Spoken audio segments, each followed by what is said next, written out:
अल्लाह के नाम से डरता नहीं हूँ, जातिवाद के शक्ति के बाप से। झोली फैलाते, मैं भी आप लोगों के सामने झोली फैला रहा हूँ। अल्लाह के वास्ते, रसूल के वास्ते मेरी भी झोली भर दो।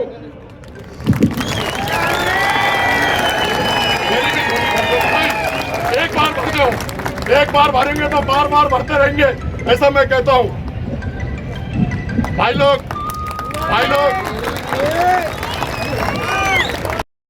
बिस्मिल्लाहिर्रहमानिर्रहीम, बिस्मिल्लाहिर्रहमानिर्रहीम। शुरू करता हूँ अल्लाह के नाम से, डरता नहीं हूँ, जातिवाद के शक्ति के बाप से। आज हिंदुस्तान का भविष्य बनने जा रहा है 4 जून को। आज जातिवादी शक्ति दिल्ली में बैठी है। हमको और आपको मिलके जातिवादी शक्ति को उखाड़ कर फेंकना है, क्योंकि जातिवादी शक्ति मनुवादी संविधान बदलने की बात करती है, एनआरसी लाने की बात करती है, हिंदू राष्ट्र बनाने की बात करती है। तो जब तक के ये महाराष्ट्र में हमारे नेता आदरणीय प्रकाश अंबेडकर साहब है, इस देश में है, ये जातिवाद शक्ति के बाप में भी दम नहीं है कि जो संविधान को खत्म करे, एनआरसी लाए और हिंदू राष्ट्र बनाए।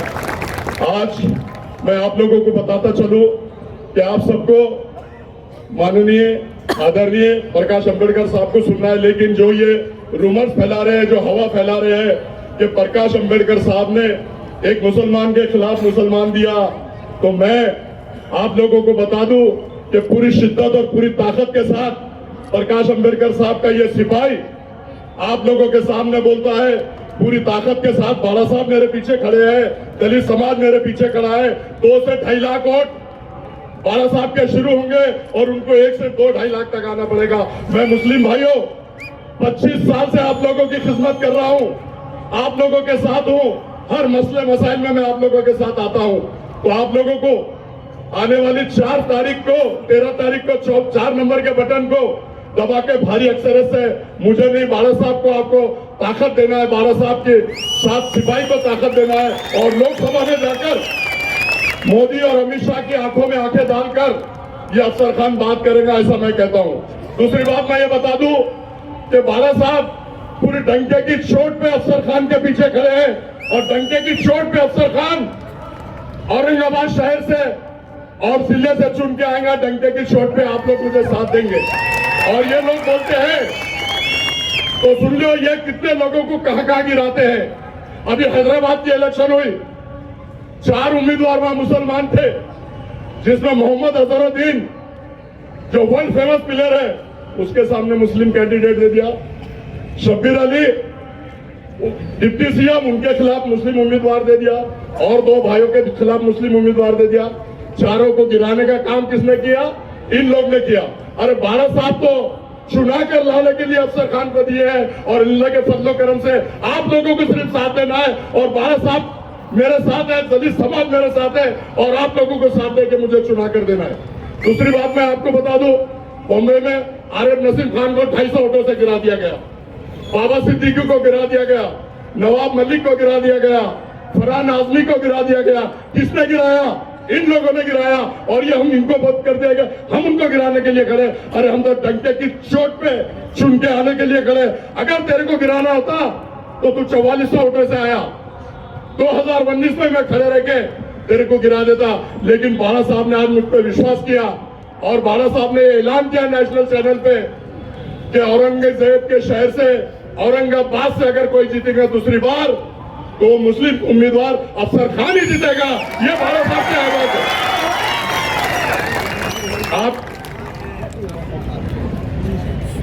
आज आप लोगों के सामने जैसे 2 बार उन लोगों ने झोली फैलाया और आप लोगों ने उनकी झोली भर दिया, तो आने वाली 13 तारीख को आप लोगों को गैस के बटन पे दबाकर इतनी जोर से बटन दबाओ कि ये बच्चा लोकसभा में जाए और जातिवादी शक्ति को उखाड़ कर फेंके, ऐसा मैं कहता हूं। और वो झोली फैलाते, मैं भी आप लोगों के सामने झोली फैला रहा हूं। अल्लाह के वास्ते, रसूल के वास्ते मेरी भी झोली भर दो।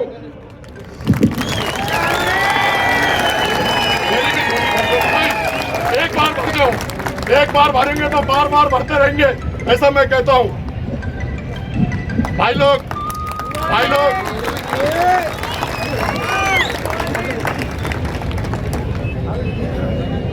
अल्लाह हाफिज, खुदा हाफिज। एक शेर के साथ अपनी जगह लेता हूँ।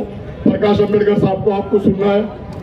हयात लेके चलो, कायनात लेके चलो, हयात लेके चलो, कायनात लेके चलो। चलो तो जय भीम मुस्लिम, पूरा महाराष्ट्र और पूरा देश प्रकाश अंबेडकर साहब को साथ लेके चलो, साथ लेके चलो, साथ लेके चलो। अल्लाह हाफिज, खुदा हाफिज, जय भीम। यानंतर प्रदेश उपाध्यक्ष किसन चव्हाण सर, त्यांना विनंती करतो की आपलं 2 मिनिटांमध्ये मन व्यक्त करावं। युती केल्यानंतर युतीचा धर्म हा निभावावा लागतो। तो निभावता येत नसेल तर युत्या करू नका।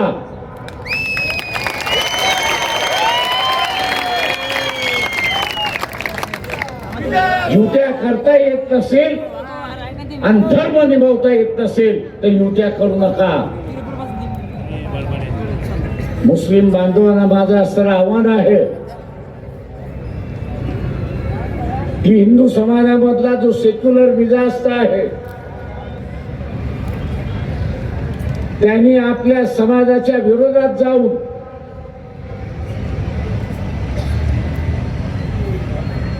सेक्युलर उमेदवार आणि सेक्युलर राजकारण या देशामध्ये उभारलं पाहिजे, म्हणून त्यांनी असताना एका मुस्लिम माणसाला मतदान दिलं।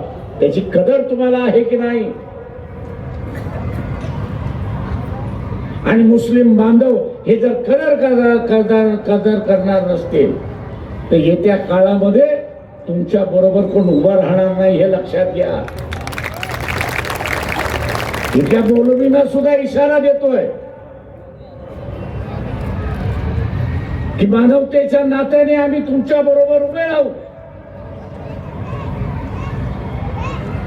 पण तुम्ही सुद्धा मानवतेच्या नात्याने माणुसकी बरोबर आणि सेक्युलर बरोबर उभं राहायला त्या ठिकाणी शिकलं पाहिजे। फक्त माझ्या धर्माचा आहे आणि म्हणून सर्व गुन्हे माफ अशी असणारी भूमिका घेणार असाल तर जे बीजेपीचं राजकारण आहे, मुसलमानांना वेगळं पाडण्याचं जे राजकारण आहे ते यशस्वी इथला मौलवी आणि इथला मुस्लिम समाज करतोय, हे आपण सर्व लक्षात घ्या। बीजेपीच्या राजकारणाला यशस्वी कोण करणार असेल तर इथला असणारा मौलवी करणार आहे आणि इथला असणारा मुस्लिम बांधव करणार आहे, हे आपण लक्षात घ्या। इथल्या हिंदू समाजामधल्या सेक्युलर विचाराचा जो हिंदू समाजातला जो सेक्युलर विचाराचा आहे त्यांनी असं सांगितलं की मी धर्म बघणार नाही, मी धर्म बघणार नाही, त्या माणसाचं कर्तृत्व बघणार आणि त्याला मतदान त्या ठिकाणी देणार। त्यांनी मागच्या वेळेस दिलं, ते मागच्या वेळेस दिलं। जी मुसलमानाची भावना ते आम्हाला इथे असताना हिंदू मतदान देत नाही आणि जिंकत नाही, ती सगळी पार मोडीत काढली अशी परिस्थिती, ती पूर्ण मोडीत काढली आणि या देशातला सेक्युलर हा मुसलमानाला सुद्धा जिंकू शकतो, हा इतिहास त्यांनी निर्माण केला, हा इतिहास निर्माण केला। हा इतिहास तुम्हाला कायम करायचा आहे की नाही, हा त्याच्यातला महत्वाचा भाग। हा जो इतिहास निर्माण झालेला आहे तो इतिहास तुम्हाला कायम ठेवायचा आहे की नाही, हा त्याच्यातला असणारा महत्वाचा भाग।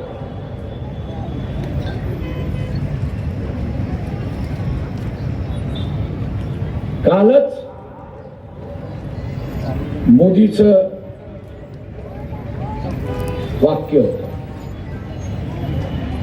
की बाळासाहेब ठाकरेंचे असणारे माझ्यावरती उपकार आहेत आणि म्हणून उद्धव ठाकरे अडचणीत आले तर मी त्याच्या पाठीशी उभा आहे। आणि पाहिजे ती मदत मी त्या ठिकाणी करणार आहे.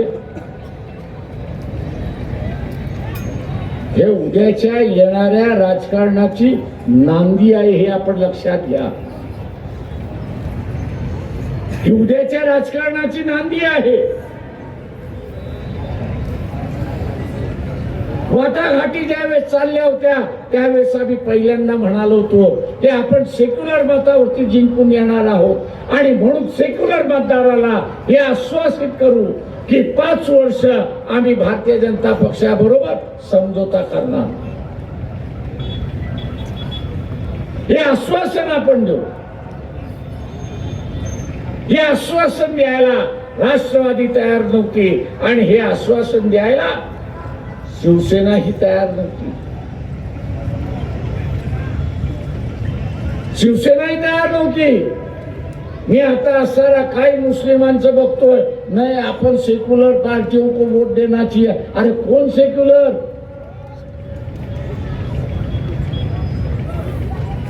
कौन सेक्युलर? 25 वर्ष शिवसेनेचा उमेदवार हा भारतीय जनता पक्षाबरोबर होता.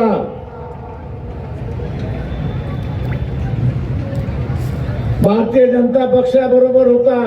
तिथं जमलं नाही की मुद्दामून फाटून घेतलं की आपल्याला 48 जागा जिंकायच्या आहेत आणि म्हणून फारकत घेऊन इथे असणारी युती घेतली.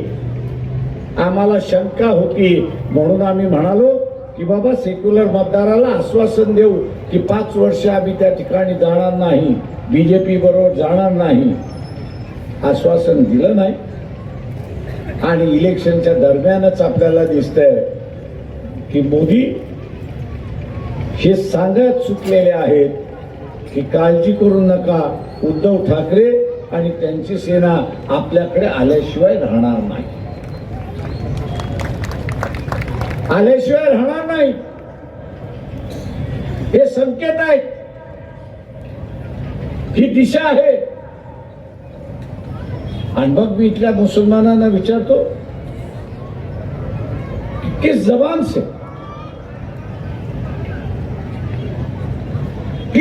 से आप ये कह रहे हो?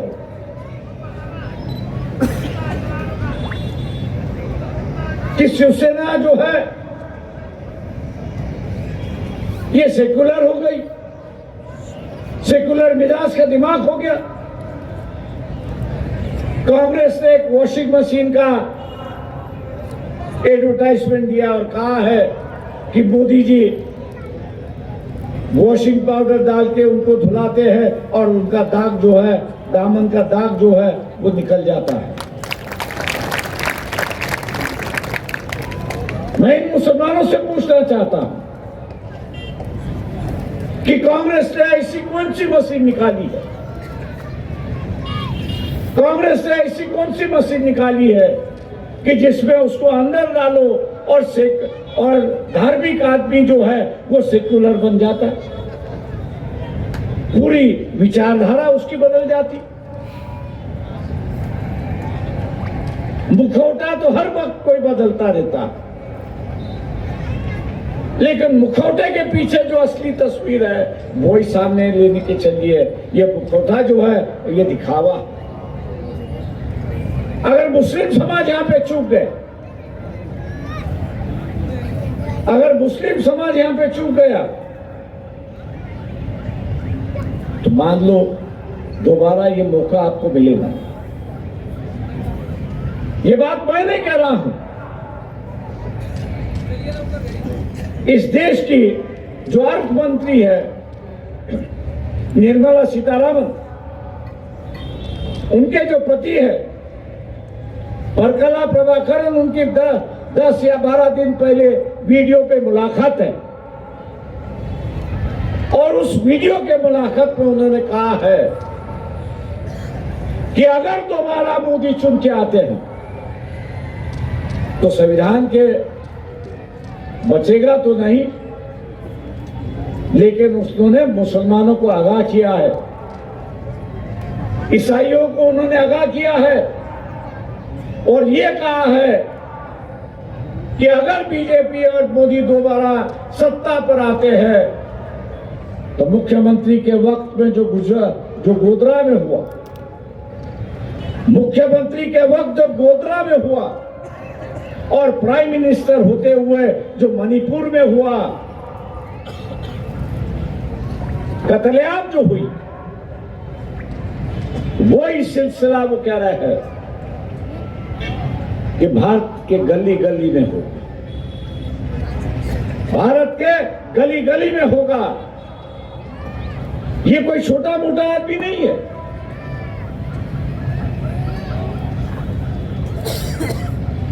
जिसके बीवी के हाथ में इस देश की पूरी तिजोरी है और उसके सही के बिना, सिग्नेचर के बिना या कुछ हिलता नहीं है, ऐसे व्यक्ति आपको आगाह करना। इसलिए इस बात को नजरअंदाज मत करो, इस बात को आप नजरअंदाज मत करना। कुछ लोग मुझे कहते हैं इतिहास का दोहरा दे कि हम तो लड़ने वाली कौन। मैं उनसे ये पूछता हूं, फिर गोधरा में क्यों नहीं लड़े भैया? बदले की भावना क्या, तो फिर गोधरा में क्यों नहीं बदला लिया? ये जो इतिहास जो है वो सबक सिखाता है कि वह हम लोग लड़ना चाहिए। ये नहीं कि उसकी दुआ दे के हम लोग ये करें। अगर हम लड़ेंगे नहीं तो अपने आप को बचाएंगे नहीं, और लड़ना है तो यह इस बार वोट के माध्यम से लड़ना है और यही देखना है कि हम लोग दोबारा इतिहास इस औरंगाबाद में दोबारा।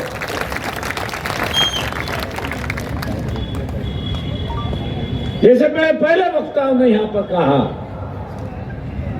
कि जो वंचित बहुजन अघाड़ी के साथ में जो मतदार है, वंचित बहुजन अघाड़ी के साथ में जो मतदार है, वो मतदार आज भी अफसर के साथ में, आज भी अफसर के साथ में है। और मैं मुसलमानों से पूछता हूं, आप हारने वाले के साथ जुड़ोगे या जीतने वालों के साथ जुड़ोगे?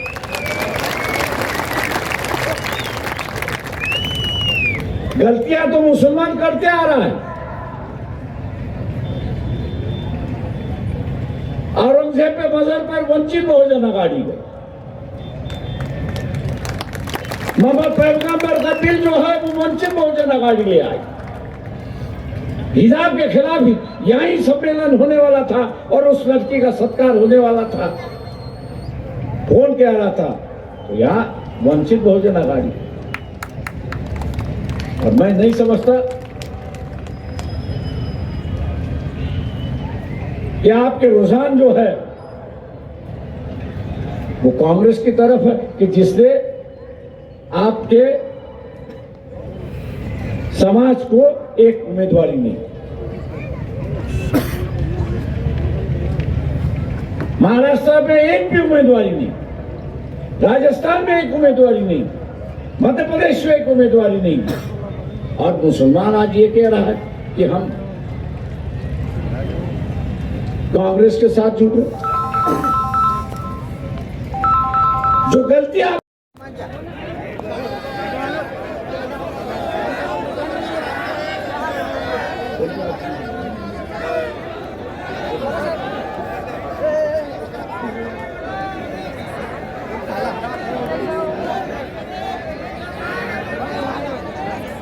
सगळ्यांनी खाली बसून घ्या, समोरची जात खाली बसा, खाली बसा। जे रेलिंगला जे उभे आहेत त्यांनी सुद्धा खाली बसून घ्या, खाली बसा।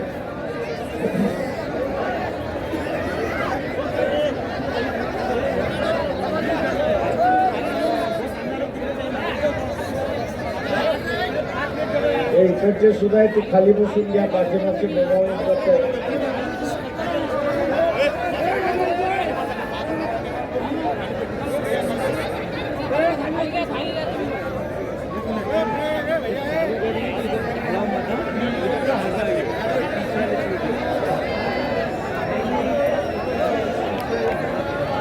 कोणीही एकमेकाला सांगू नका, मी इथे बसून सांगतो म्हणजे शांतता राहील. खाली बसा, निळा शर्टवाले खाली बसा. तुम्हाला काही स्पेशल निमंत्रण नाही दिलेलं आहे.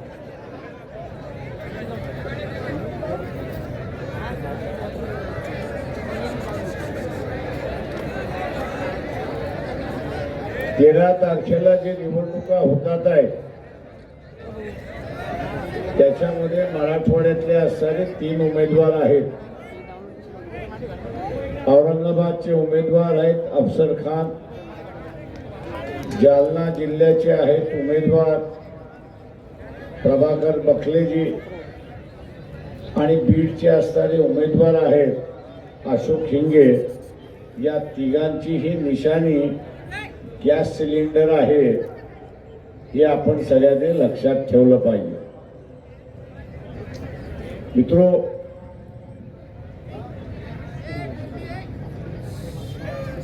या निवडणुकीमध्ये आपण असं पाहिलंय, उमेदवार काँग्रेस शिवसेनेचा असेल किंवा भारतीय जनता पक्ष शरद पवार, भारतीय जनता पक्ष अजित पवार आणि एकनाथ शिंदे यांच्या उमेदवार आपण बघितले तर एकाच समाजाचा आहे. औरंगाबाद मधला त्याचा असणारा फरक आहे, एवढीच असणारी परिस्थिती आहे. हे नुसते एका समाजाचे नाही तर हे नात्या गोत्याचे आहेत, हे आपण असताना लक्षात घ्या. हे सगळे मराठा समाजाचे आहेत, पण तेही श्रीमंत मराठा समाजाचे. जरांगे पाटील यांनी उभा केलेला जो मराठा समाजातला वर्ग आहे त्याच्यामधला एकही उमेदवार दिलेला नाही. सत्ता ही मराठा समाजाच्या नावाने, पण प्रत्यक्षात ही असणारी सत्ता घराणेशाहीच्या हातामध्ये, हे आपण लक्षात घ्या. ही घराणेशाहीच्या हातामध्ये आहे आणि म्हणून मराठवाड्याचा विकास झाला नाही आपण बोंबलतो की मराठवाड्याचा विकास झाला पाहिजे. रेल्वेसाठी इथे लढा द्यावा लागला, मीटर गेज पासून ब्रॉड गेज करायला, पण ब्रॉड गेज झाली, पण ब्रॉड गेज सुद्धा सिंगल लाईन झाली, ती डबल लाईन अजून झाली नाही, अशी असणारी परिस्थिती आहे. डबल लाईन कदाचित झाली असती तर मराठवाड्यामध्ये येण्या जाण्याचा वेळ जो आहे तो अर्धा कमी झाला असता, अशी परिस्थिती आहे. आणि वेळ वाचतो म्हटल्यानंतर उद्योग सुद्धा आले असते, अशी परिस्थिती आहे. मध्यंतरी आपण बघत असाल की औरंगाबाद हे विकसित होते असं वाटलं.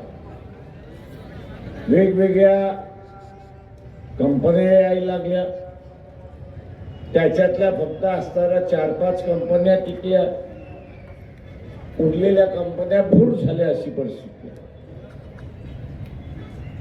आणि त्याचं कारण आहे की ज्या काही सोयी सवलती दिल्या पाहिजे महाराष्ट्र शासनाने दिल्या नाही. मराठवाडा आहे, मागासलेला भाग आहे, म्हणून मागासलेला भाग राहिला पाहिजे अशा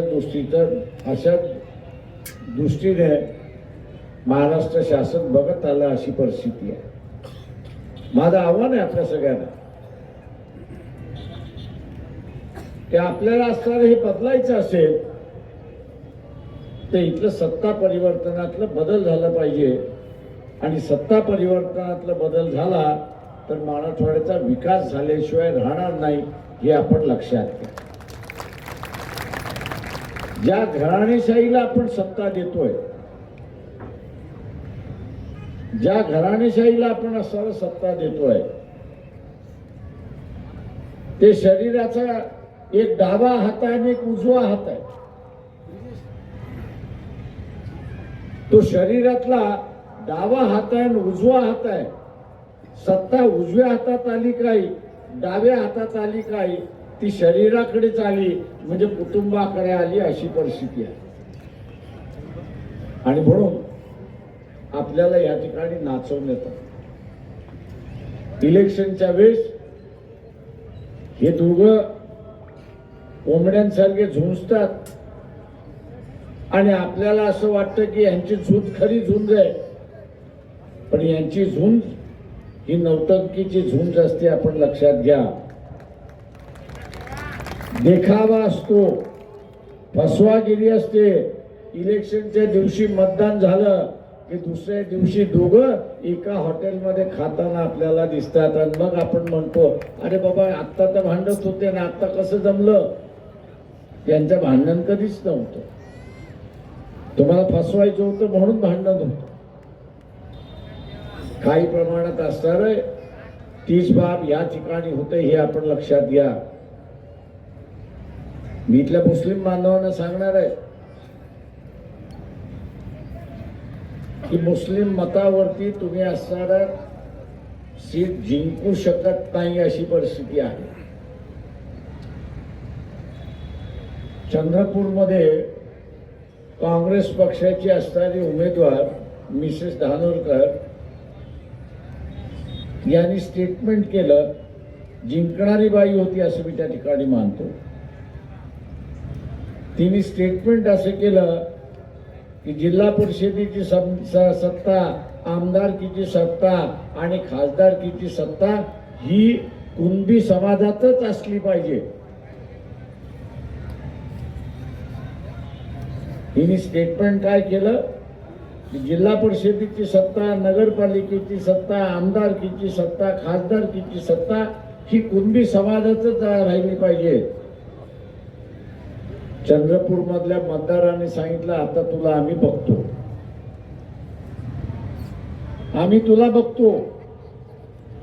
आणि आता चंद्रपूर मधल्या ही सीट तिसऱ्या क्रमांकावरती गेल्या असे मला लोक त्या ठिकाणी म्हणत होते की फक्त कुणब्यांना मतदान पाहिजे असेल तर कुणब्यांनीच मतदान करावं, आम्ही कुणब्यांच्या विरोधात मतदान करणार, ही भूमिका त्या ठिकाणी झाली. एका समाजावरती इलेक्शन जिंकता येत नाही. तुम्हाला सर्व समावेशक व्हावं लागेल आणि सर्व समावेशक झाल्यानंतरच निवडणुका या ठिकाणी जिंकता येतील अशी परिस्थिती आहे. आज या औरंगाबाद मध्ये चर्चा आहे की वंचित बहुजन आघाडीने एक मुस्लिम उमेदवार दिला. जे बोलतात आहेत मी त्यांना असताना विचारतो की विधानसभेमध्ये याच MIMने वंचितच्या पाठीत खंजीर खुपसला की नाही एवढं फक्त असताना सांगा.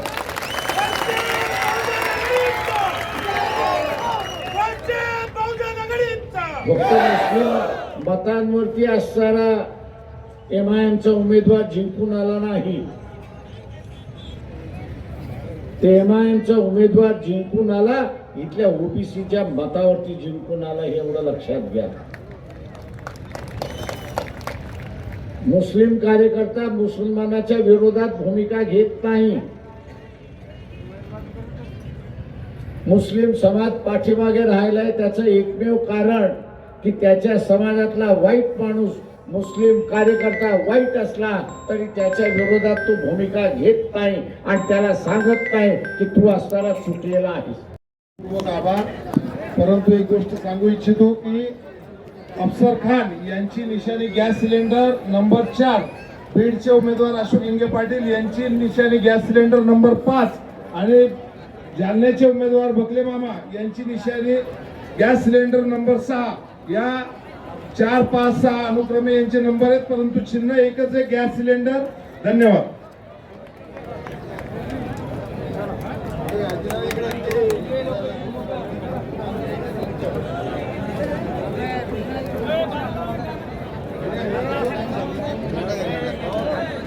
या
ठिकाणी फारुकी नजरुद्दीन हे आपल्या समोर त्यांचे विचार मांडतील.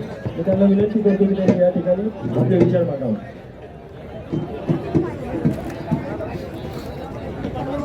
सभी